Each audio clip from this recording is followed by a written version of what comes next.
Good afternoon, and thank you for tuning in to Let's Talk. I'm your host, Denise Rolark Barnes, publisher of the Washington Informer. And, I heard a debate on Fox News this morning as I was listening to some of the reporters there asking the question, when is it too late to say Happy New Year? And I'm one of those that as long as we're in the month of January, or if I have not seen you or talk to you in person, it's not too late to say Happy New Year and welcome into 2025. So, for all of you all that are watching, Happy New Year. And if you come back next week, I'll probably say the same thing. I am so excited for our show today. I'm going to be talking to Thomas Penny, president of Donohoe Hospitality Services, because he's going to give us sort of the 911 about what's happening in our nation's capital. As we have hosted the amazing funeral service for former President Jimmy Carter. That was this week. I hope you've had a chance, you all got a chance to see the service at the National Cathedral and at the U.S. Capitol. Who knows? Some of you all may have even stood in those cold lines to get to say your final farewell to President Carter. And now we're coming up on some other special events, the Presidential Inauguration, the MLK Holiday Parade, the several demonstrations, the People's March, what have you, and the hotels in DC are going to be jumping. So what does it mean for the District of Columbia to host all of these folks that are coming into our nation's capital, our hometown? And Thomas Penny is going to give us the 911 about that. And then we're going to have Stuart Anderson, and another member of the team who will be talking about the Martin Luther King Jr. Parade and Health Fair, Peace Walking Parade and Health Fair, that will be coming up on Saturday, January 18th.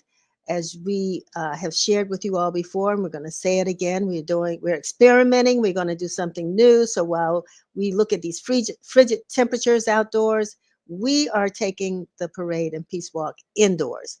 So we want to give you all the details about that and how the city, in addition, especially what's happening out here in Ward 8, will be commemorating Dr. King's legacy and promoting community health and wellness beginning tomorrow. So we'll share that with Stuart Anderson. And finally, our last segment, which is going to become a regular segment for the Washington Informer. We're going to have the Washington Informer sports journalists, writers Ed Hill and Skylar Nelson, and sports photographer Abdullah Konte, who will discuss our coverage of sports in the DMV. We have so many stories to tell, and I know everyone is sitting on the edge of their seats to find out what the Commanders are going to do coming up in the coming weeks. Hopefully, we are Super Bowl so far.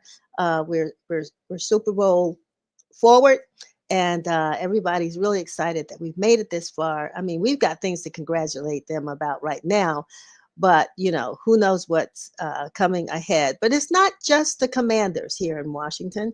We have so many teams from elementary school all the way through to professional sports teams, and this team at the Washington Informer tries to keep our readers informed about it all. So we're going to have that conversation today, and as I said, this will become a regular segment of the Washington Informer.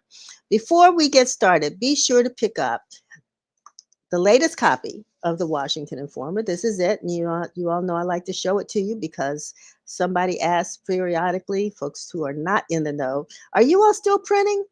Bam. Yes, we are. Every single week. We haven't missed an issue. And it's been 60 years, folks, 60 years since we've been publishing the Washington Informer.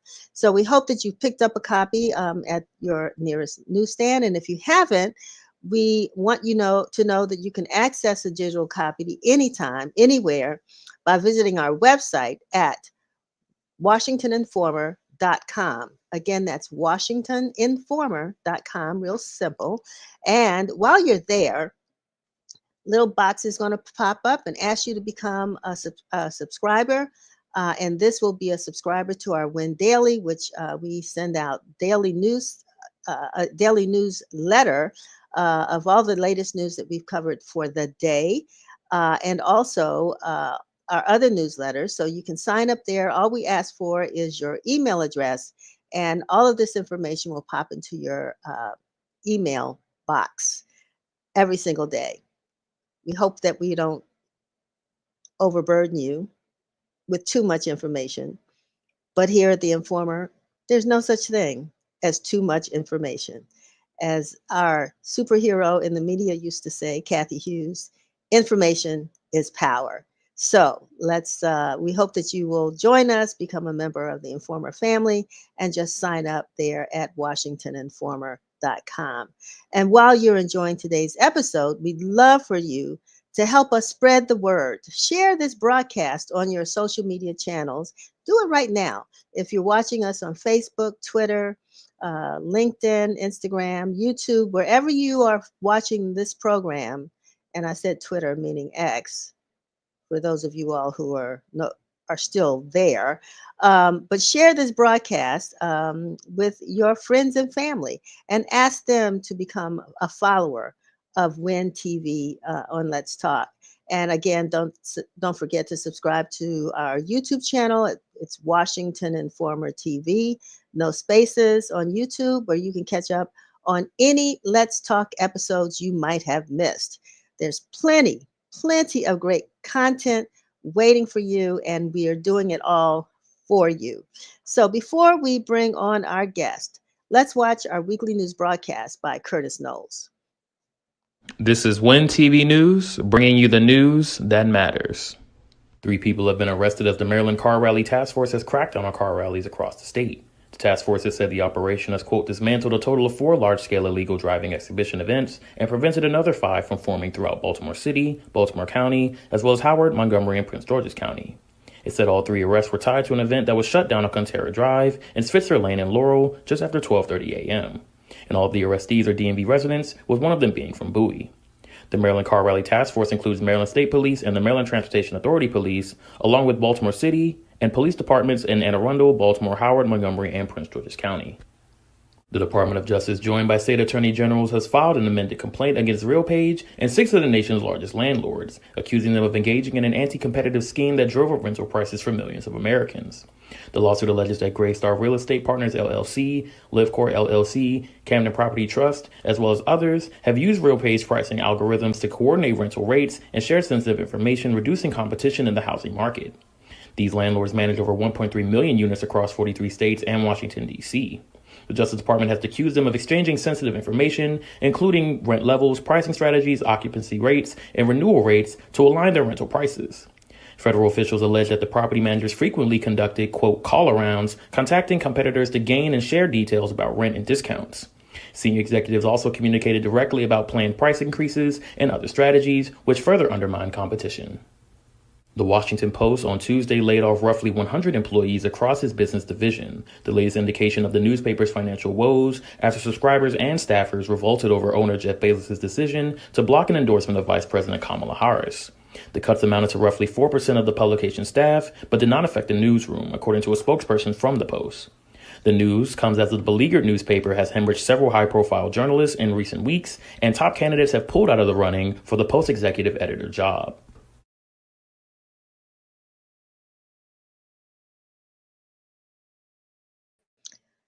Thanks, Curtis. And before we move on, I just wanted to take a moment to give, I guess, many of you all may know already, but to reflect on the loss of one of our hometown journalists who we um, heard this week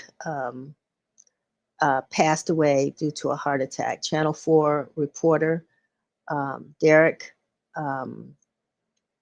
And I don't know why I just got brain freeze, but anyway, Derek passed away this week. He suffered a heart attack not about a week or so ago, and family and friends were able to give him a brief farewell, but he is no longer with us. And I mean, Derek, I always thought was like, the brother that you just, would see all the time out there on assignments, and um, just know that they would always be there. And so it's a shock to many of us to lose him. And we'll do another tribute to him officially, better than what I'm doing right now, next Friday when we do the show. But I just wanted to say Derek Ward was a real trooper in journalism. And, it really hurts us when we've lost a few people, going from Jim Vance, Derek Ward. I don't know if you all remember Cliff Webb when he was a reporter here as well, I believe with the WJLA station, and um, just folks in the media who become a part of our family. And when they're no longer with us, it really sort of, we really miss them. At least I do. And so just wanted to give a little farewell and to say thank you to Derek Ward and to his family and the community that's going to miss him. So moving on, let's bring on Thomas Penny, who is president of Donohoe Hospitality Services. Also, one of those folks that you just figure is going to be around forever because you got so much work to do and you're really busy right now getting ready for this big weekend that's coming up. Thomas, welcome to Let's Talk. Thank you for having me, Denise. It's always good to have a chance to talk with you. And I just join you in offering my condolences to Derek Ward's family. I think his abrupt passing, is a reminder to us all that we need to have a relationship with a cardiologist to make certain we're in the best of health. And again, I definitely, personally, I'm taking heed to what just happened with him. I'm so glad to hear you say that. I really am. Because, you are one who has always been very busy in the hospitality industry, and also just a phone call away from the community when they reach out to you for needs. I mean, I can think of so many stories about, when folks said, call Thomas Penny, call Thomas Penny. So I hope you are taking care of yourself. Tell us a little bit about yourself, Thomas, for those who don't know you.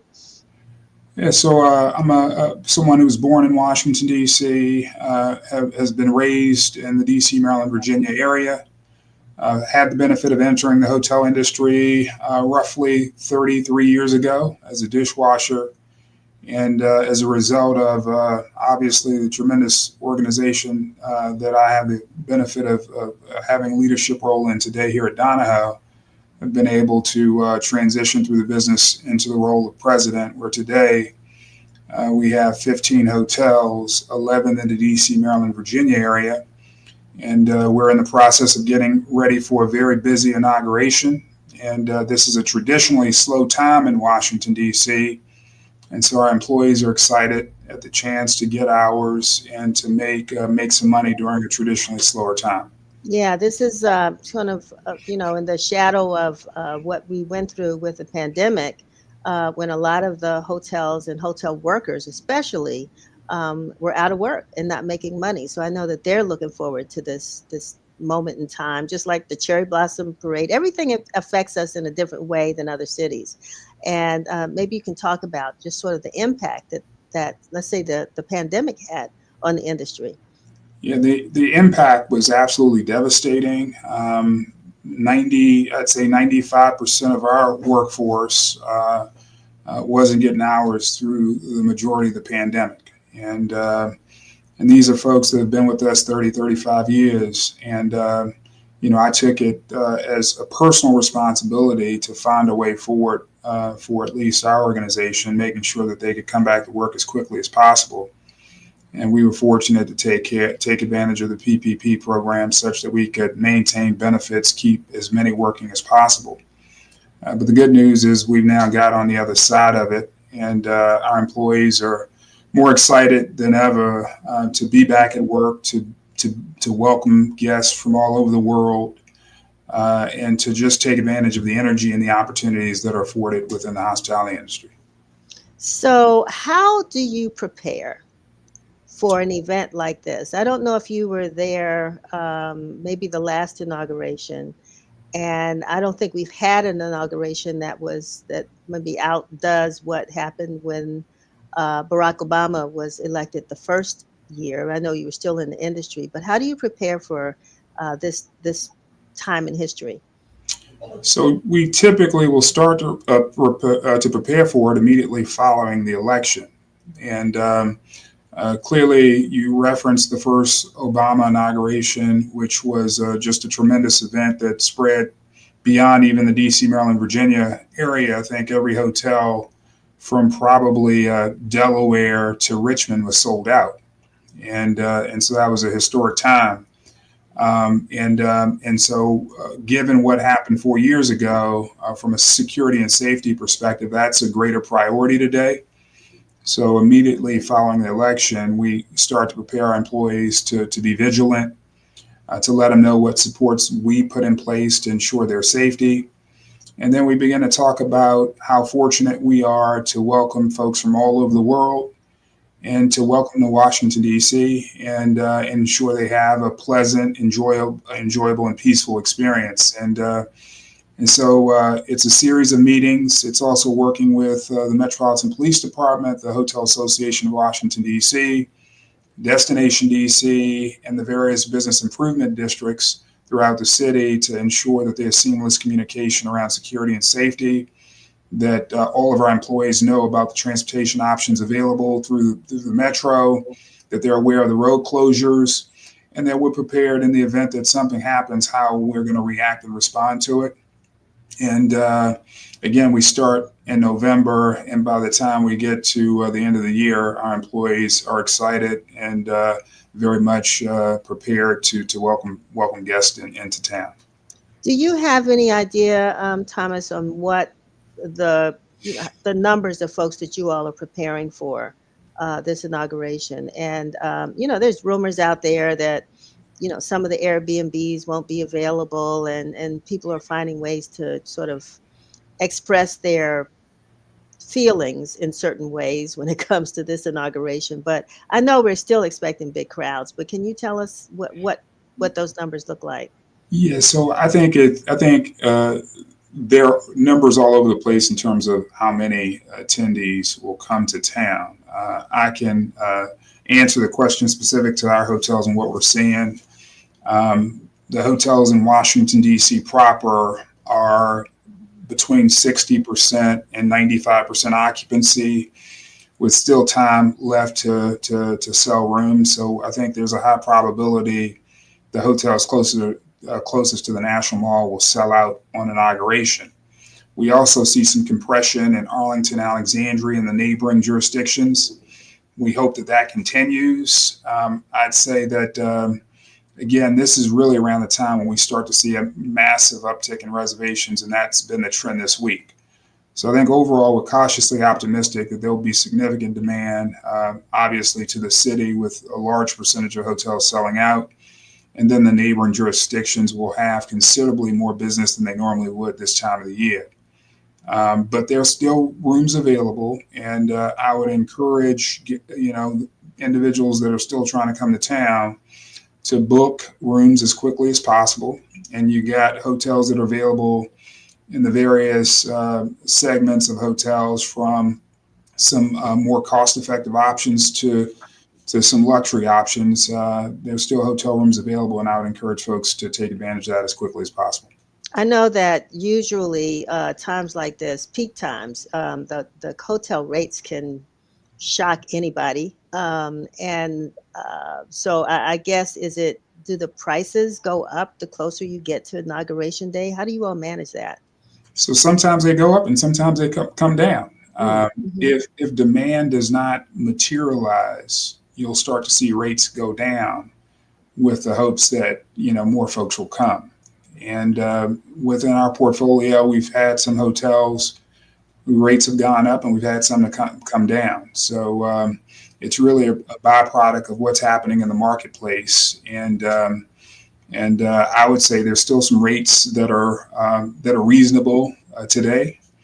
And again, I think we're moving into peak season, the peak booking window. And I think there's still some good deals to be had, and folks should take advantage of it as soon as possible. The closer we get to inauguration, and if demand gets greater than what we're seeing right now, there's the potential for rates to be adjusted. Besides safety and security, looking at the potentially fun side of this, the upside, is Donohoe Hospitality offering anything, that's sort of, when people come into the rooms, will there be something there to, sort of mark the occasion that what they're there for? So I'd say the majority of our hotels, especially those in Washington, D.C., there is a commemorative a gift that typically hotels are giving that's associated with the inauguration. And we have hotels that have gotten gifts, and we have hotels that are finalizing their gift selection. But when guests arrive, they will get a gift that will mark this inauguration, and it'll be something that will be commemorative that they'll be able to hold on to for a long period of time. So there will be special gifts available at our hotels. Because you've been in the hospitality business for so long, Thomas, DC, natives, right? When there's an influx of people coming into the city, a lot of local folks are trying to find ways to get out, right? Mm-hmm. But we're all hosts, Mm-hmm. right? We all host this. Can you sort of articulate what kind of impact hospitality has on the District of Columbia, and for people to understand, why this is such an important industry for us as residents? So one, the hospitality industry, hotel industry specifically, is to Washington D.C. what Disney is to Orlando or Florida. It's what the Ford Motor Company was to Detroit.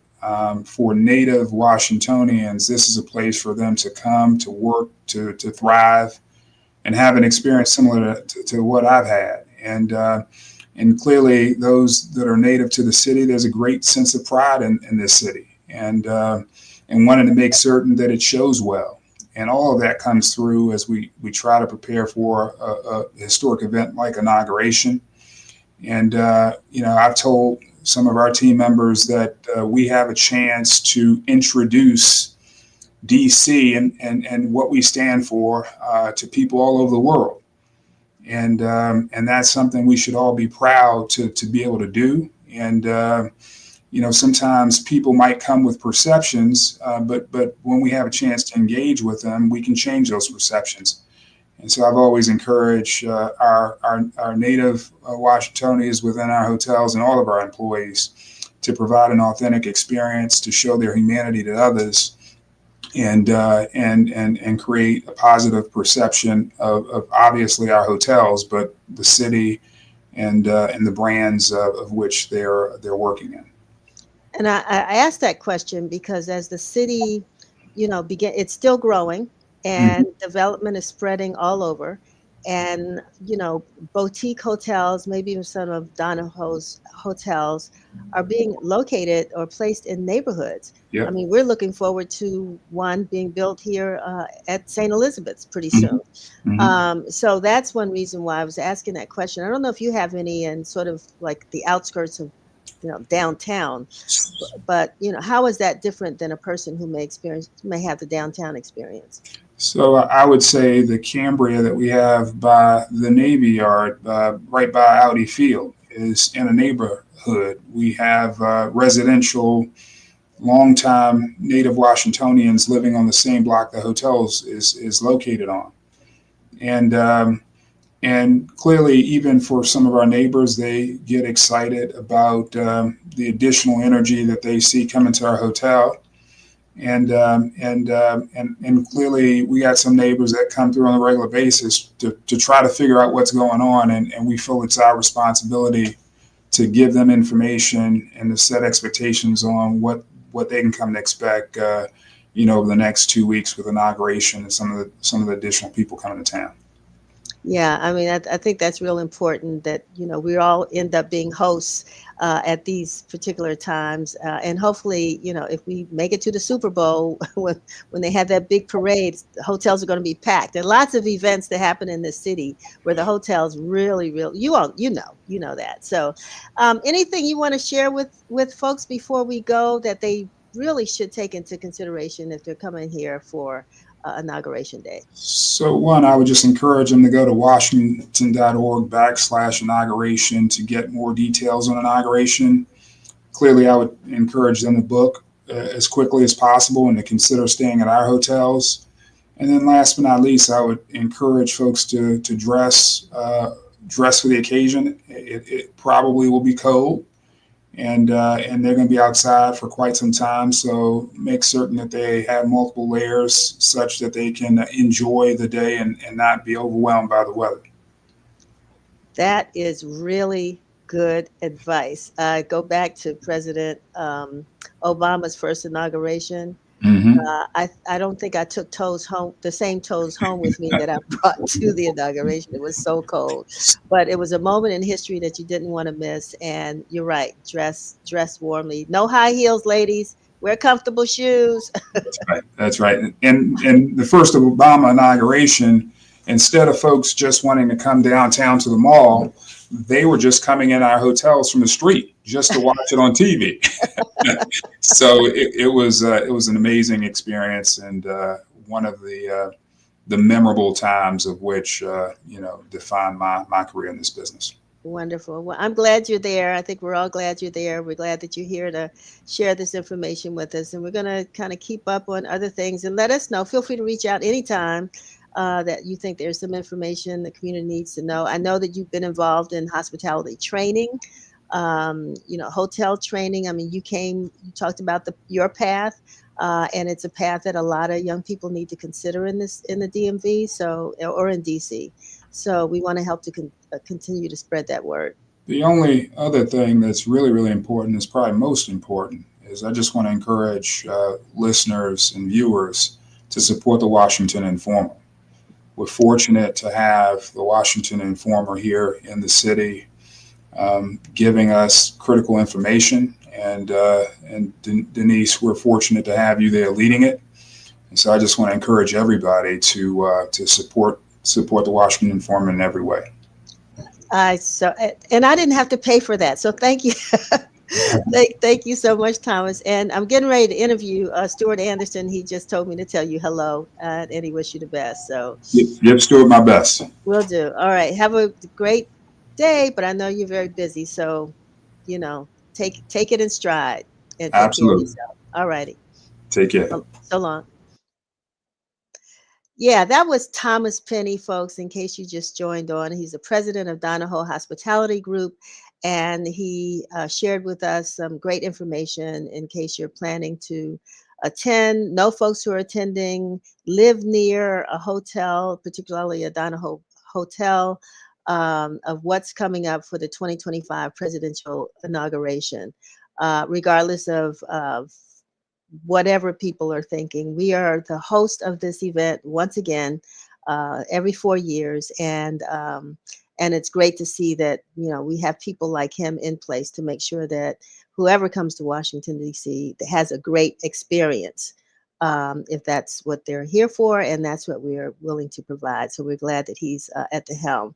Now I'm excited to bring on Stuart Anderson, who is co-chair and full disclosure, along with me, as of the MLK Holiday Peace Walk and Parade 2025, coming up on January 18th. I love for Stuart to give the details because he's the hype man. I just kind of give you the facts, and Stuart plays it up. So Stuart, welcome to Let's Talk. Hello, Denise, and hello to all of the listeners from Let's Talk Win TV. Man, it is my pleasure to be here with you, Denise, to talk about MLK and all of the different things that we have planned for next week, 7 days. That's right. We're 7 days out.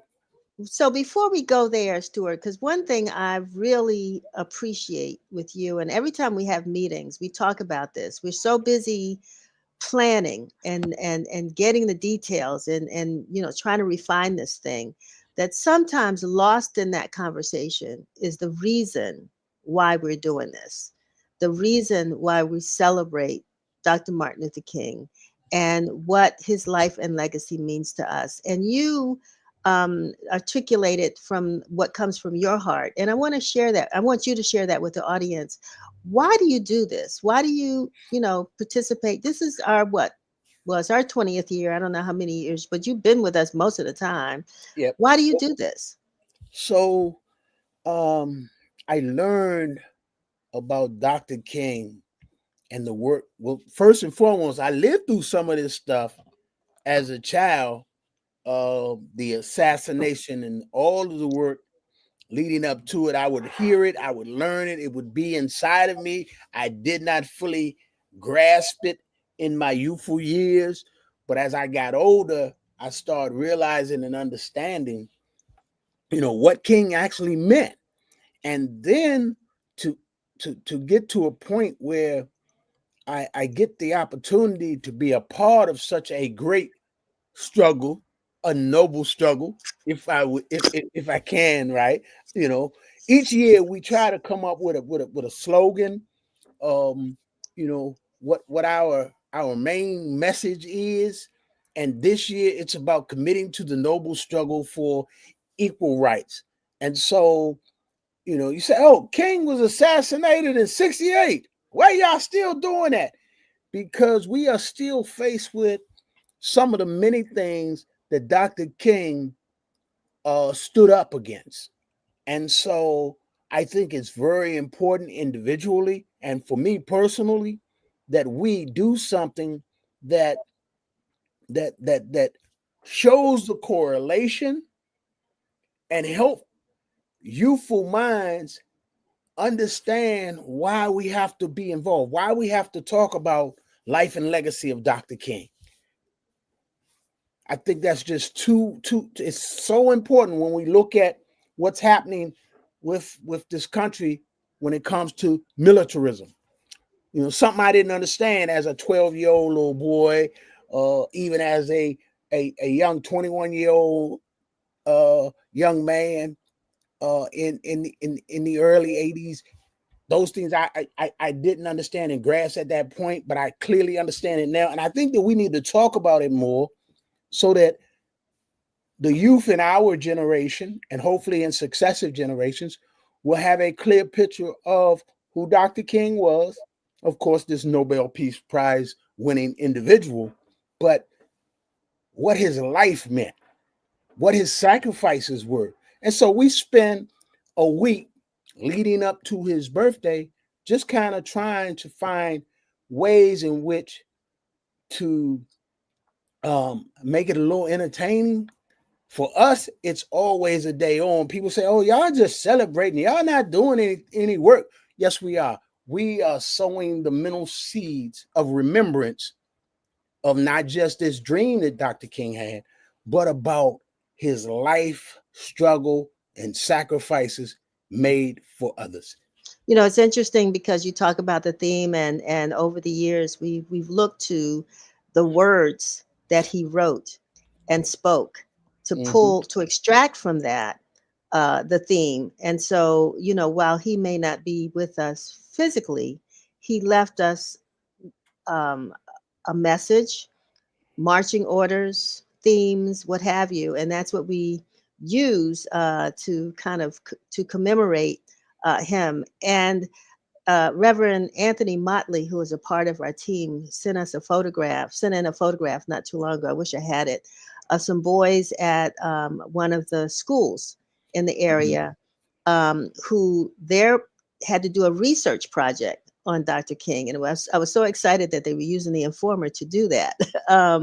But that's what this Peace Walk and Parade are all about. Also, getting young people, because it's mostly young people, involved in celebrating in their way the life and legacy. So let's get into the details about that right now. So what's coming up? I know that we have a prayer breakfast tomorrow, but we really want to focus on this Peace Walk and Parade. But give us a quick lineup of what the agenda is for this week. Okay, so first let me say something. One of the things, and a few years back, it was our theme about delivering the voting rights. We this year we had to move our celebration away from the national holiday, away from the Monday. And the reason why we had to do that, and I think it's important that we tell people this, is that because the inauguration is happening on January 20th. So we had to make the decision what we were going to do. Were we going to do this after the inauguration, or were we going to do it? We definitely didn't want to do it on the inauguration. Which happens to be the same day as the King holiday. The King holiday is always the third Monday in January. Yes. Inauguration Day always falls on January 20th. It Yes. just so happens that those 2 days coincided. Yes. So And we, as you said, we had to make a choice. yep. And so we moved everything to the Saturday before January 18th, 2025. And one of the first things that happens on January 18th will be this peace walk that we're going to do. Our peace walk will begin at Shepherd's Parkway. That's at the corner where 2 streets intersect. It's where Malcolm and Martin meet over in Southeast DC. It's a corner that has seen a lot of change and turnover. It's a corner where we see some of the similar types of environmental or cultural or community issues are, and so it's a great place for us to start. In fact, the day before, on the 17th, I'll back up and talk about the fact that we are asking people to join us at 2 p.m.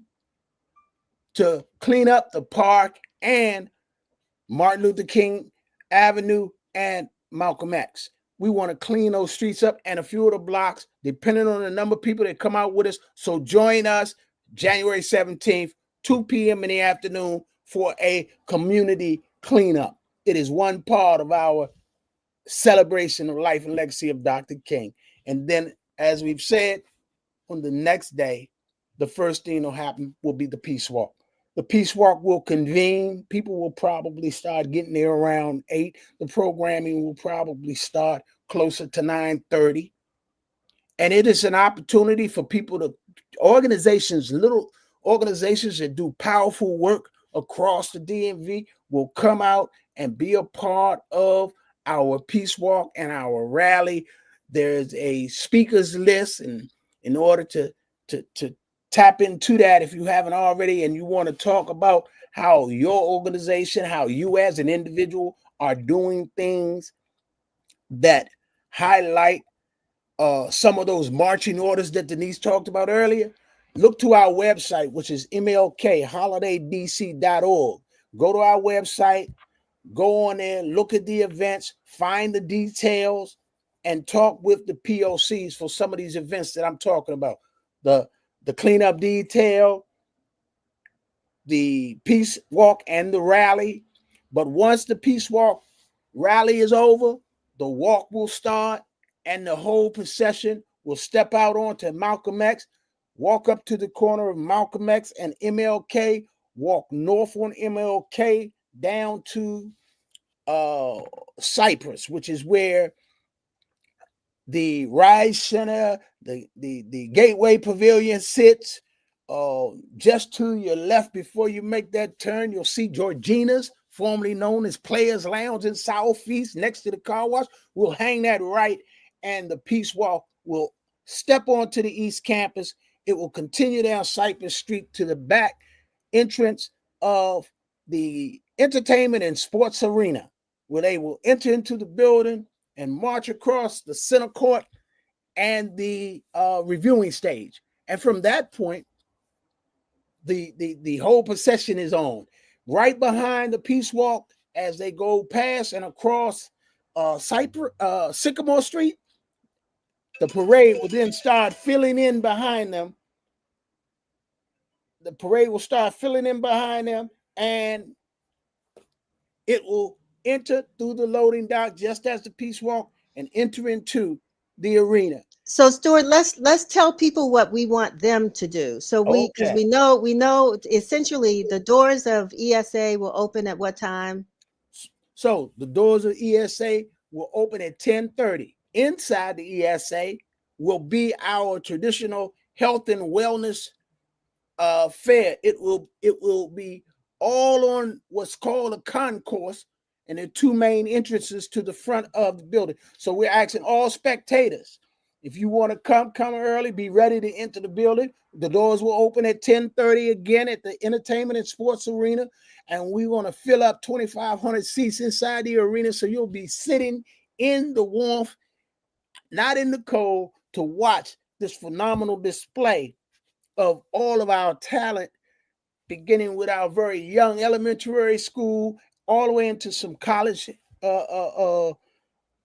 teams and band marching bands and dance groups, and some of our adult kind of sororities and fraternities will be stepping. The Shriners will be with us. But yes, we want people to come to the arena.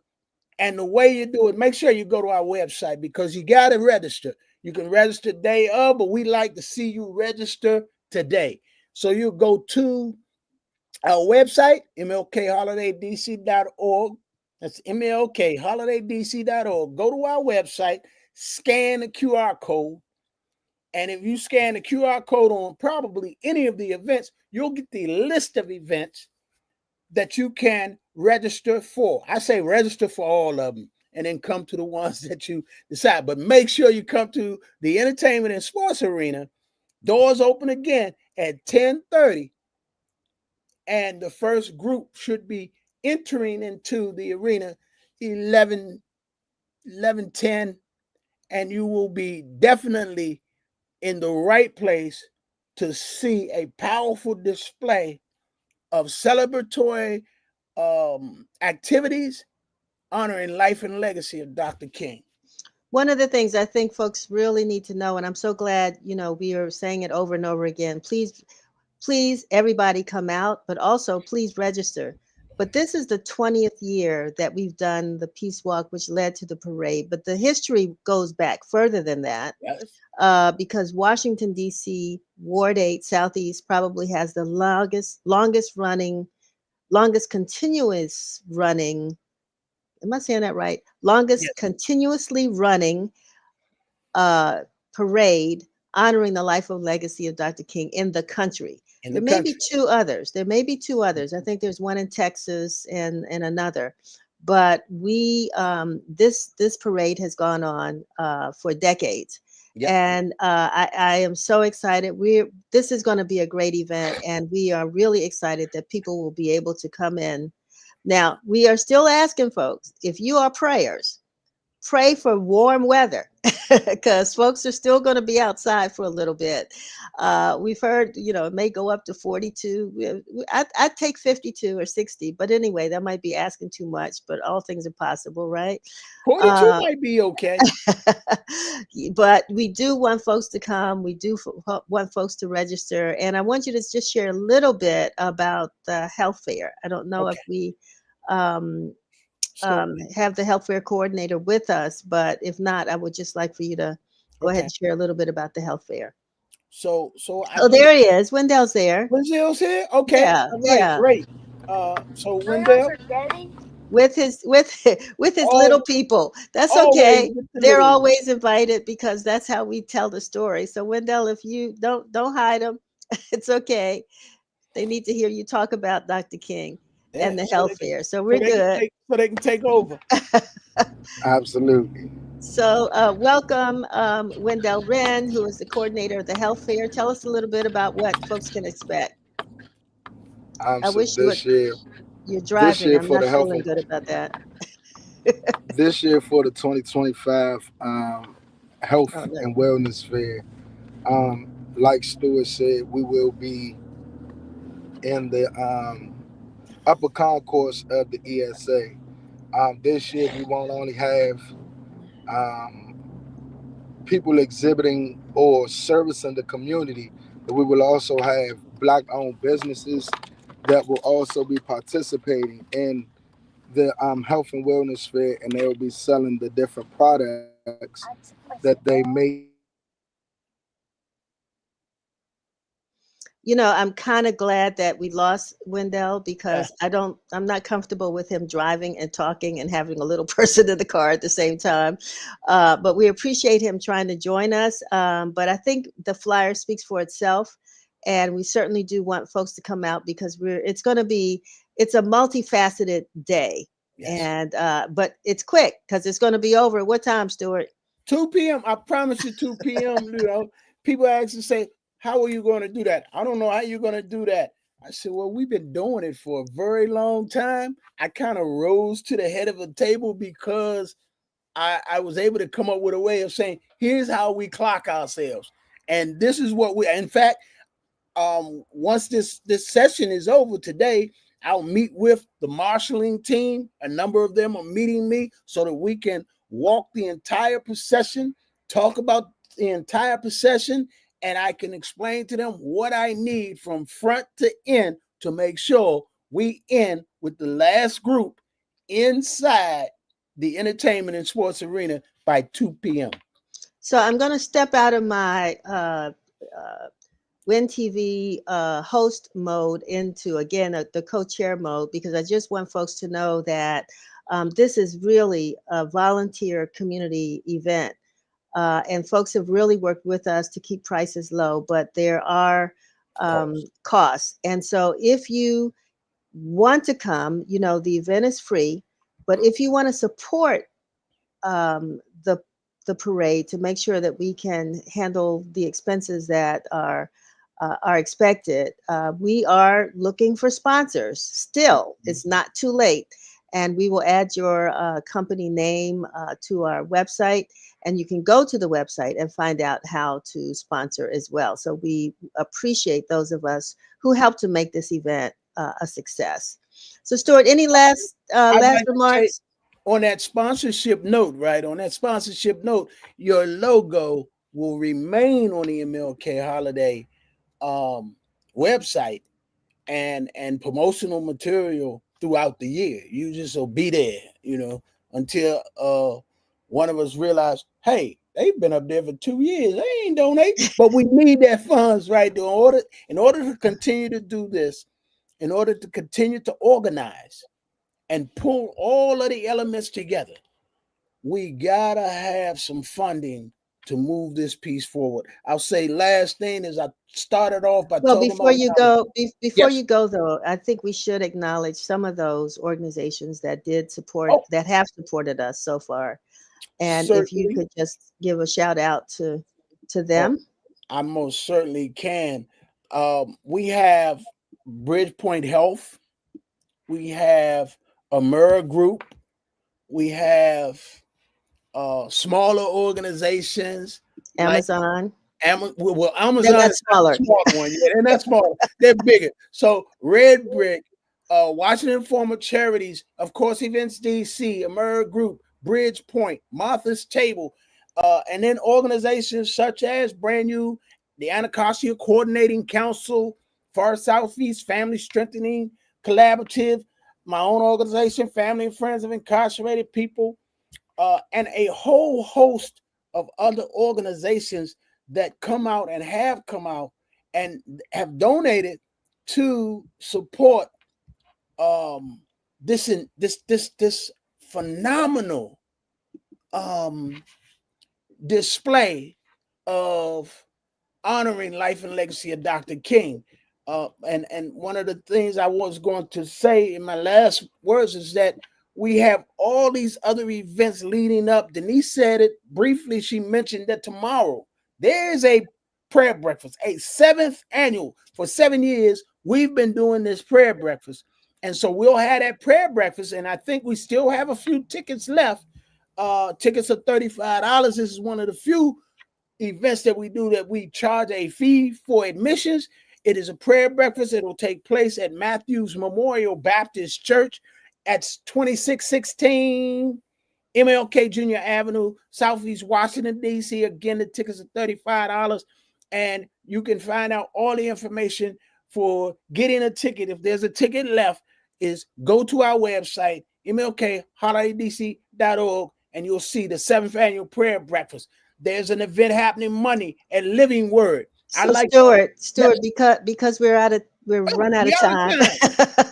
Yeah, we got to go to the website. Exactly, that's it. Everything you need to know is there, right? And they can sign up and participate. Wonderful. So I want to thank you, as always. Couldn't do it without you. Wouldn't do it without you. So thanks a lot for being with us today, for making sure that the community knows about what's coming up next week, and that we all stand together in honoring the life and legacy of Dr. Martin Luther King. Thank you for having me. It's been my pleasure. All right. Thank you. Take care. You know it. All right. All right. So, I mean, we're sharing information. There's lots of big events coming up, but right now we're gonna turn the channel to what do I call it? It's ESPN. So this is WIES or whatever. But this is the Washington Informer Sports Channel. So I am so excited now to bring on Ed Hill, Skylar Nelson, and Abdullah Konte. I really can sort of back out of this conversation because I mean I've watched sports, but you all know sports. So I want to welcome you all to Let's Talk. And I think I'm going to toss it first to, I don't know who to toss it first to, but let's just talk. Who wants to kind of open it up for us to talk about what's? Well, no, I'm going to back up.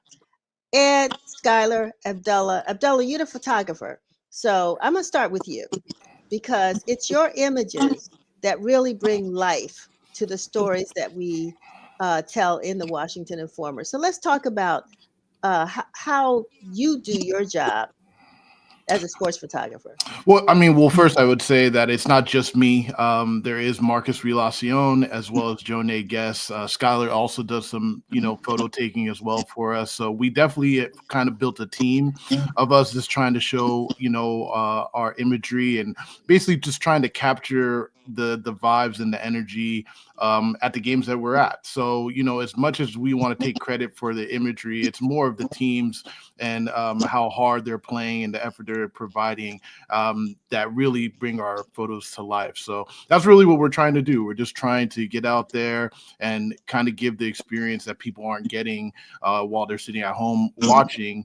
Or if they miss the game, being able to catch up just with imagery and just being able to show, what really happened out there on the field. And Skylar, you are among a growing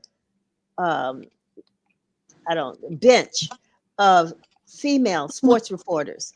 And tell us, how did you decide to take this route as a journalist? What made you decide to focus on sports?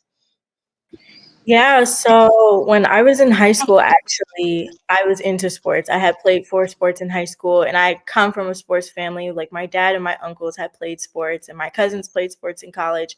So that was like really something like big for me to just take on. And I just fell in love with it. I fell in love with the atmosphere. I fell in love with the fans and the history that is behind it. Most of all, just seeing those game clinching moments and those overtime thrillers, I guess for me would definitely be like that thing that just really just made me be into sports even more and just expand it out. One of the biggest things definitely that I've been growing on as a journalist is just being multifaceted. I love writing. I love being on broadcasted segments like this. I love just talking about sports in general and, finding like the common ground of like what's going on. It's just truly exciting. Fantastic. And Ed, I'm getting ready to go back because I met you on a basketball court back in 19, I don't want to say the year, but it was a long time ago on a basketball court. I used to come and just watch you all play basketball as a kid. I didn't play, but I watched over at Rudolph Elementary School, which no longer exists. And since then, your path has taken you to sports information director at Howard University. And now you're writing for the Washington Informer. Tell us where your passion for writing about sports, where did that come from? It started years ago, actually, on the playgrounds. But everyone would come to me when they had questions about who was the best player, who was the best team, and it seemed I was that person. And so I developed a passion and a love for sports. And Donald Huff, who was my mentor and a legend in sports writing, took me on his wing, and I began to write for the Washington Post, and then I did some things with a couple of newspapers, independent Black newspapers, and ultimately ended up at Howard for 33 years. And one of the things about this is that the Washington Informer has afforded me an opportunity to do stories that I was not able to do when I was with Howard University. And I really enjoyed cultivating these relationships, covering the community, sports. Denise, what's good is that people come to me now in my travels and say, well, why don't you do a story on this person? Why don't you do a story on our team? I saw you did stuff. And that's a good thing, for me. And I think there's a place for the Washington Football that I didn't even think about before I was allowed this opportunity.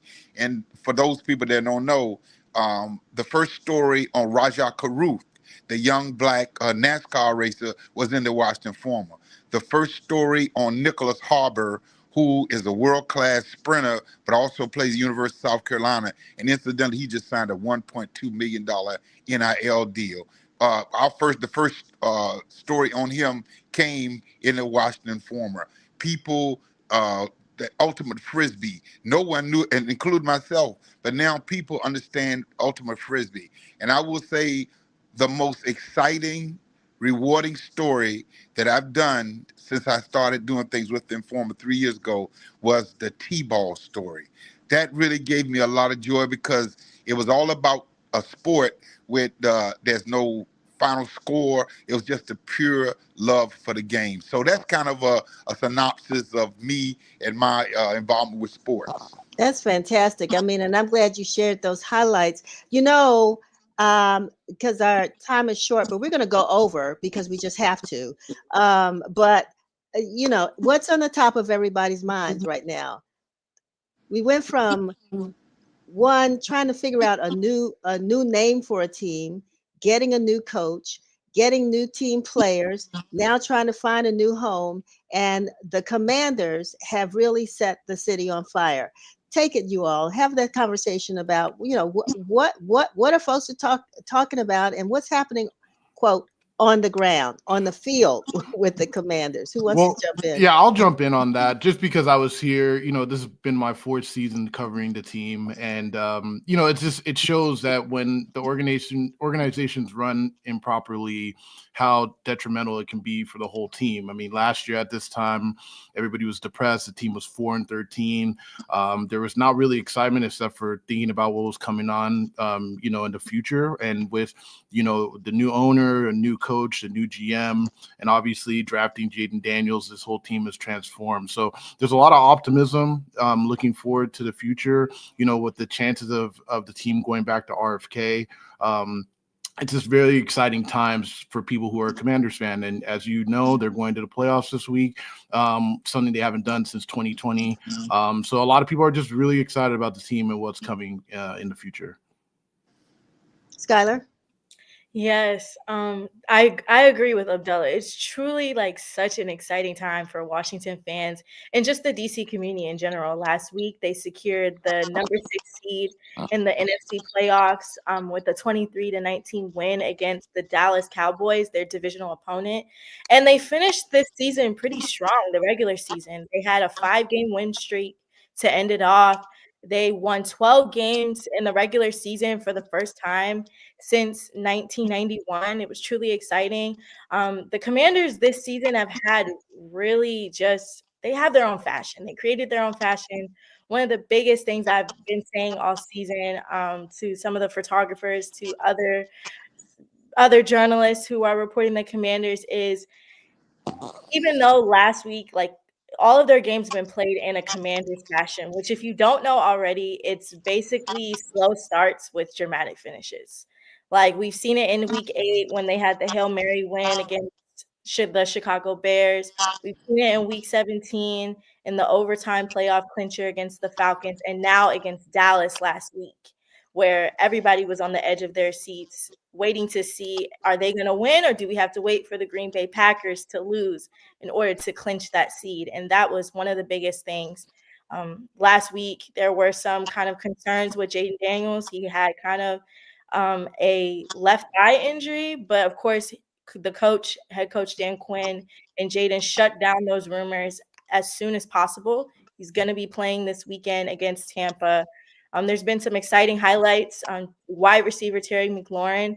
He has finished the season 82 receptions for 1,096 receiving yards, and he's the first Washington player in franchise history to set the single season franchise record. And it's just been a whirlwind season for Terry. He's played under 10 plus Commanders quarterbacks, and just to you kind of really see the happiness that he's been experiencing this season. I'm honestly so excited. They're going to face Tampa Bay this weekend for the wild card round in the playoffs. It's honestly going to be one of the best matchups that they'll receive at this rate before they have to play some of the bigger teams in the NFC. And I definitely think that in order for them to really clinch this win, it's going to be really up to the defense. They're going to have to disrupt the run game, break up the passes, and execute a good pass rush game. Because if not, quarterback of Tampa Bay, Baker Mayfield, is going to get some yardage, and they really have to stop it. And quarterback Marshawn Lattimore is going to be his first time playing this weekend, hopefully. I'm waiting for that matchup. It's going to be nice to see him match up against the future Hall of Famer wide receiver for Tampa Bay, Mike Evans. So I'm really excited to see that and just the competitive nature there that they're going to bring next Sunday. But to end it off. Go ahead. Okay. To end it off, though, if the Commanders win, because we got to mention this, if the Commanders win, the Eagles, as well as the Eagles, the Rams, and Minnesota Vikings, then they will all move on to the wild card round. And if the Commanders lose, it unfortunately will be the end of their season. But hopefully the Commanders will win and they'll face the Detroit Lions. So Ed, you've had, thanks, Skylar. That was a great sort of wrap up of the whole Commander season and what we have to look all the way up to what we have to look forward to. Ed, I know you cover a lot of other sports, but as it relates to the Commanders and some of the, what do you see? What impressions have you gotten from watching the team over the years? First of all, like to say, I don't really watch the games like that anymore. I just call Skylar. She gives me the synopsis. She knows all the behind the scene things that no one else knows. So I have that advantage.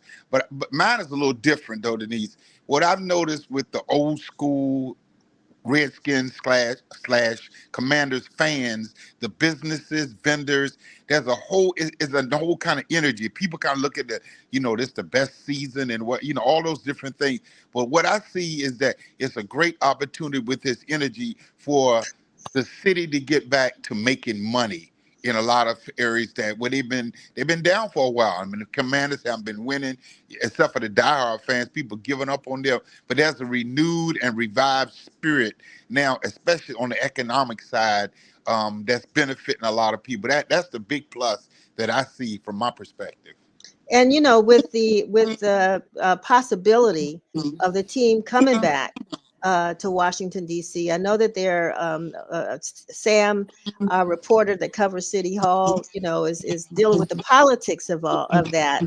But when you talk about the economics and the fan base, do you all have opinions about whether they should be back in D.C. at RFK or what? I would jump in and say that, yeah, I definitely think it'll be beneficial for the community. I mean, even the chance that they were going to lose the Wizards earlier this year, I mean, you could tell that it was going to hurt DC quite a bit. Talking to bid directors in the area, you knew it was really going to be an issue. I also do think that even crime, there's statistics that show that crime even reduces with the success of the team. So them coming into the DC could be really, really beneficial to the community. And I think everybody's excited for that. It'll be a place that's kind of in the middle of the DMV, which people will be have a better chance of all getting to. So. Mm-hmm. And Skylar? Yeah, most definitely. I agree. One of the biggest things that I was thinking about too, this is just a thought when I was hearing about maybe the Commanders coming back to RFK was, will they build a stadium that could potentially host the Super Bowl? That's one of the biggest things we're looking at. If we see like SoFi Stadium and some of those other stadiums like on the West Coast, the newer ones, you kind of see like that dome effect. And I personally would like to see a Super Bowl here, but DC is very small. So it's going to be very interesting to kind of see how that will go in terms of their construction plans and then also in terms of when the team's growing.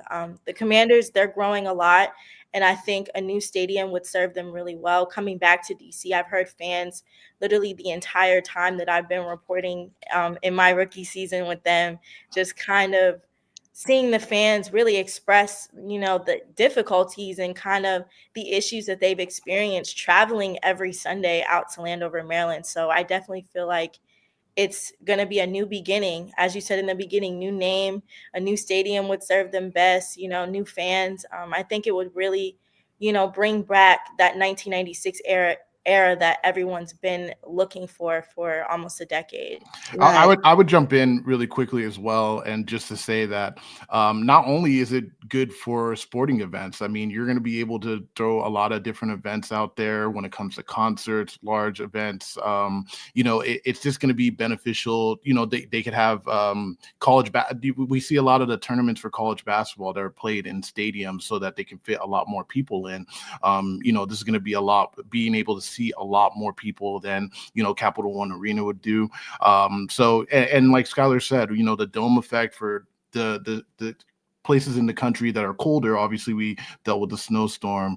Being able to have this large space, and it does look like they're looking towards doing it in a dome or making it a dome, will give them the chances to hold a lot of different events in this area. Good point, Abdullah. But it's interesting because those of us who grew up in the city never thought we would have had a baseball stadium, a football stadium, a soccer stadium.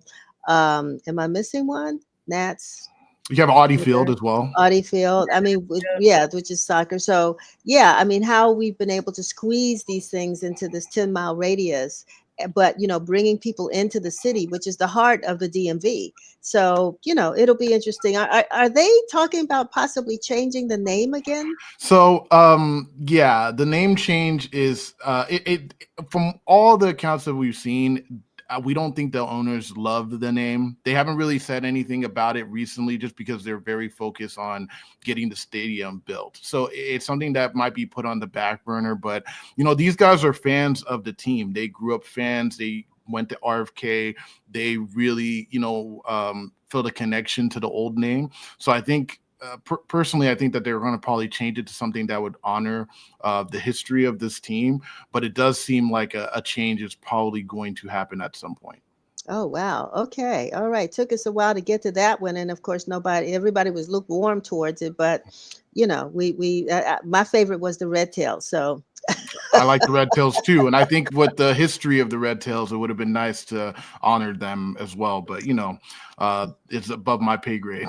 I hear you. So Ed is gone. Unfortunately, he had to sign out. But as far as going into the new season, because I want people to know that, this is a space where we're really going to be talking about sports. So they've gotten a chance to see you all today, but we're going to kind of create something all around sports with you all. So, I mean, when we do that, I know Ed, as we said, covers everything from, local sports. You all do professional, but what do you think give us a highlight of what you think folks will get once we launch this new broadcast? For me, I think everybody has the emphasis on the pro teams. I mean, you can catch that information pretty much anywhere. We want to make sure that we're bringing quality and maybe a difference of opinions just from our perspective, being a Black-owned paper, but at the same time, there's so much in this community that just gets overlooked when we talk about the high school teams. We talk about the young talent of people, becoming these future stars in these pro levels or these college levels. A lot of these athletes come from here, Olympians come from here, every different sport. We want to be able to not only focus on football and the most popular, but also being able to show swimming at Howard, things that people don't see on a day-to-day basis. So I think ideally what we would want the Washington Informer Sports, part to be is this something where people can catch a lot of things that get overlooked in this community overall. So, yeah. And Skylar, I know that you have a perspective as well. Share that with us. Yeah, I definitely agree with Abdullah, just really expanding and giving people something that they don't see often, but also too just providing that extra coverage. Of course, we have the weekly papers and we have the newsletters that come out on a daily, where you'll possibly have seen or you've seen some of my Commander stories, but just also too bringing in that social media coverage is going to be really important too moving forward this year, especially since too now we're experiencing where we won't have TikTok. That extra coverage on Twitter and that extra coverage on Instagram is going to be really crucial moving into the next seasons that are coming up, especially for the WNBA, which is on fasting and growing. The Wizards are finishing up. University of Maryland women's basketball is doing well right now. So, just putting those things into perspective is going to be pretty crucial as we continue the coverage, and it's going to get people more. Social media is one of the first places where you're going to find stuff first, whether the Commanders win or lose. You'll probably find out first on social media. So it's going to be pretty big, especially for those people that can't always catch the games.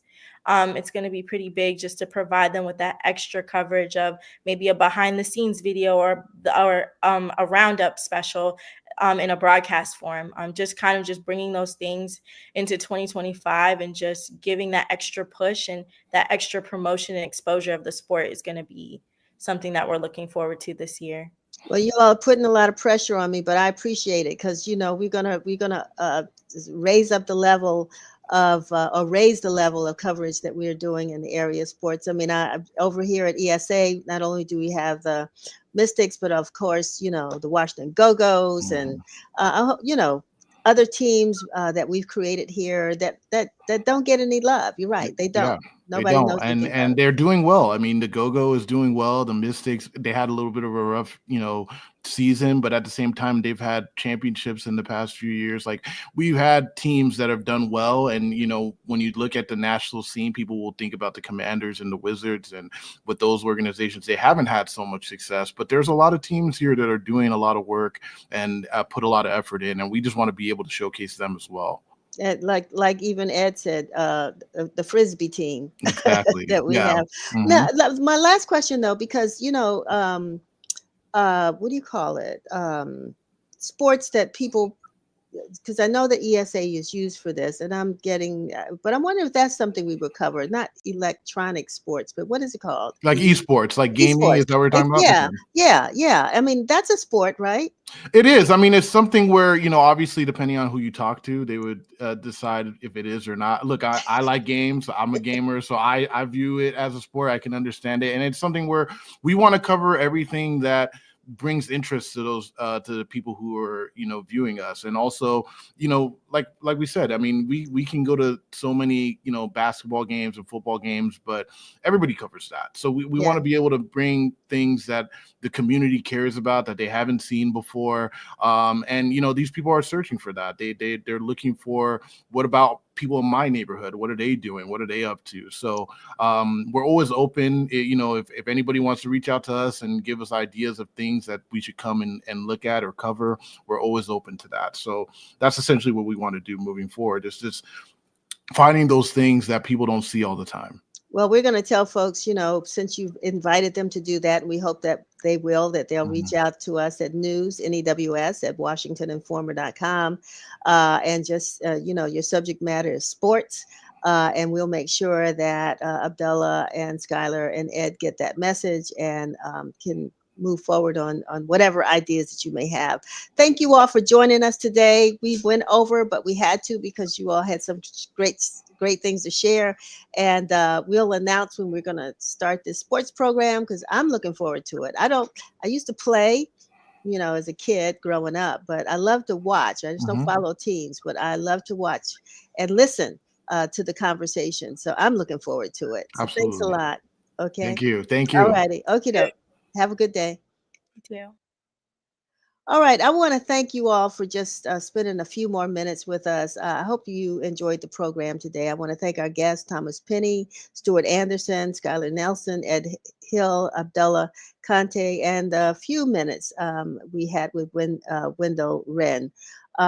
Again, We really appreciate you watching and supporting Let's Talk. I hope that you will go to our YouTube channel and follow us on YouTube, that you'll share these programs with your friends and relations, that even if you can't watch us at the 12 through 1 o'clock hour every Friday when we're here, that you will look at some of those programs and enjoy them and share them with the audience. This is how we try to bring information to you, but don't hold it for yourself.